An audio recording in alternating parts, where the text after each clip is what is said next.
Well, I got through my birthday, and I didn't just get through it, I enjoyed it.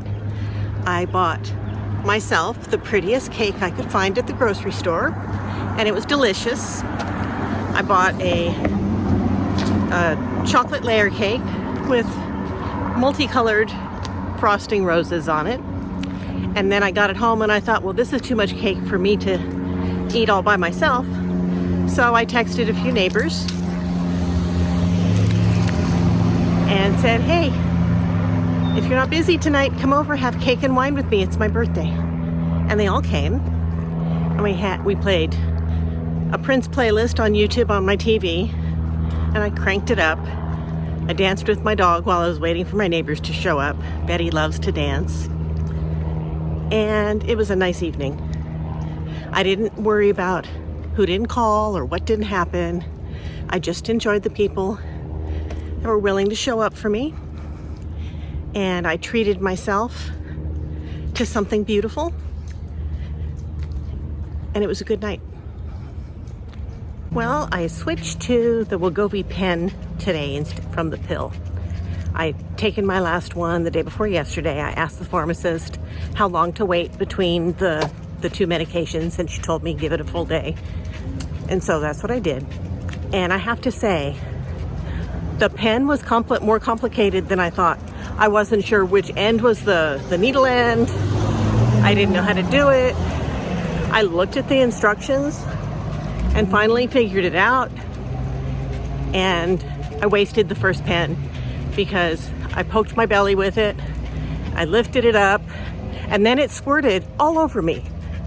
I didn't get any of the medicine in my belly. All of it was all over me. It was on my arms, my legs. It was just squirting everywhere. So I thought, okay, well, that's 25% of my medication gone. So then I went for the next pen, but before I went for the next pen, I read the instructions slower. And I think I got most of the medication injected that time. When I lifted it, there were still a couple drops that dropped out of it. So I didn't get the full dose in me, but there's definitely a learning curve to these pens if you've never used them before. Or maybe it's just me, I don't know. Definitely a learning curve for me. So my pet sitting is over. My most recent one. I was there for 15 days. It was beautiful. I was hanging out with Jasper, the golden retriever. But now I'm back home, back to my normal routine. And I have a lot of little errands I need to catch up on this week. So I've got an order at Nordstrom Rack I need to pick up with some new sneakers and some new workout clothes. I need to get groceries because my refrigerator is empty and what's left in there is rotten. So I need to clear out my fridge and get some groceries. My house is clean. My clothes and my gear is all unpacked from the pet sit. So that part's already good. And then I need to get back to my editing on my latest book that I'm working on. My next book is called Matriarchs, and it's about the people who made me. It's about my great-grandmother, my grandmother, and my mother, and it's based on their lives. When they passed away, they left a lot of letters behind. So it will include a lot of those letters. They were pretty fascinating, and I hope you enjoy it. But that is what I'm working on right now, and I'm finishing it up. Waiting, buddy. Hi, sweetie.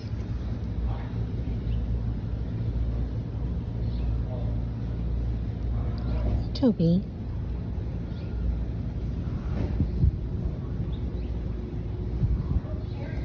See you later, Toby. When my grandmother was in her 80s, she had a group of girlfriends that she went to lunch with every Wednesday. And one by one, by the time she was about 85, she was the only one left. And she told me it was so sad being the only one left, that it was lonely.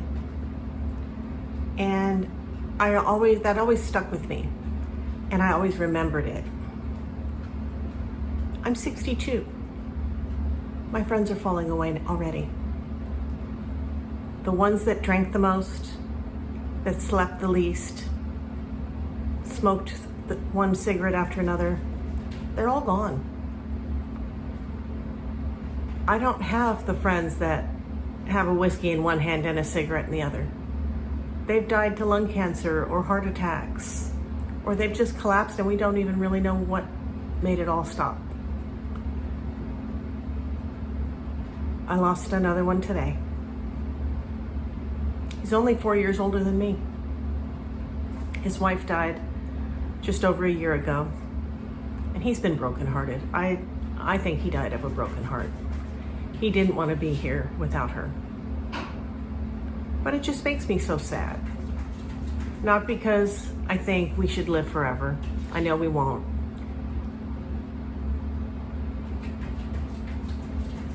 But just for me, because I'll miss him. I think he's probably happier if he's with her.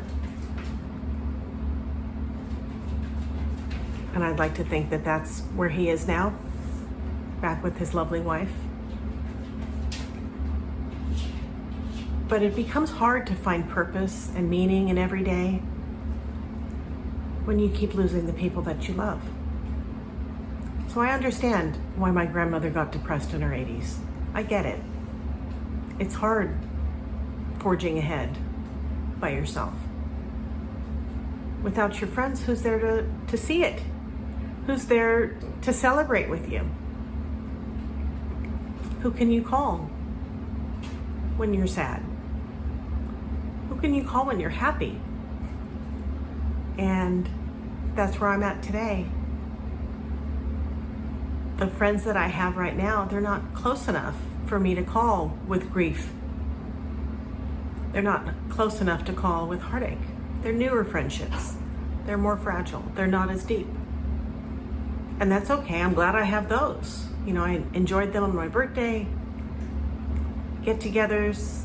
But when you have something that sits really heavy in your heart, the people that I would take that to are all gone.